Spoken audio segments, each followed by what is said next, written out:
khúc cảm tạ, từ đó âm ba vòng ngân rộn rã trong tim ngày đêm, tán dương tình yêu Thiên Chúa.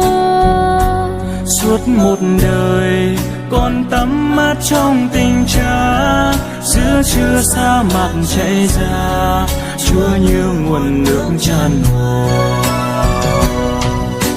Xin dâng lên Chúa tiếng yêu ngọt ngào, nguyện ghi nhớ thánh ân Ngài trao, nguyện theo chân Chúa đi qua, đôi ta bỏ hay thập giá. Ôi tình yêu Chúa mênh mang trọn đời, tình yêu Chúa bao la trùng khơi, thuyền hồn con mãi êm trôi, hương tình yêu ôi tuyệt vời.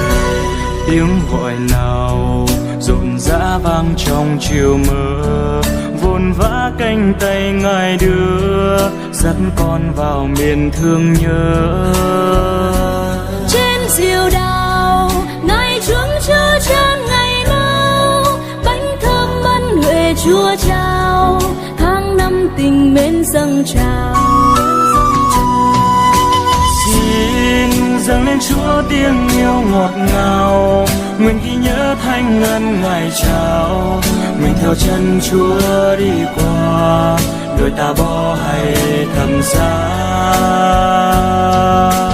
Ôi tình yêu Chúa mênh mang trọn đời, tình yêu Chúa bao la trùng khơi, thuyền hồn con mãi êm trôi, hương tình yêu ôi tuyệt vời.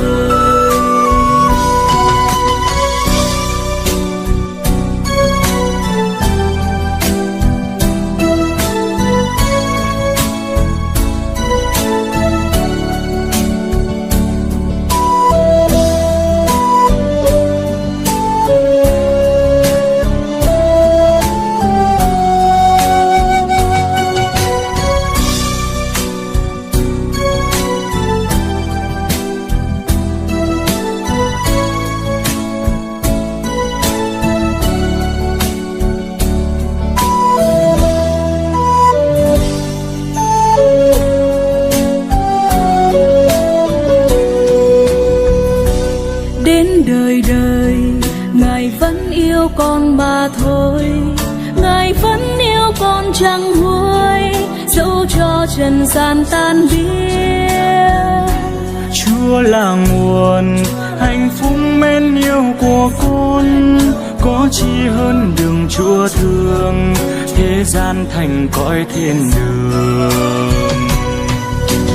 Xin dâng lên Chúa tiếng yêu ngọt ngào, nguyện ghi nhớ thánh ân Ngài trao, nguyện theo chân Chúa đi qua, đôi ta bỏ hay thập giá.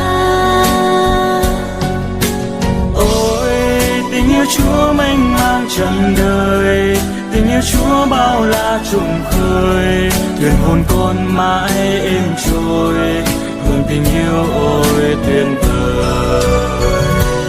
Nếu ngày nào Ngài lãng quên con một giây, lạy Chúa cho con giờ đây, chút linh hồn trong tay Chúa.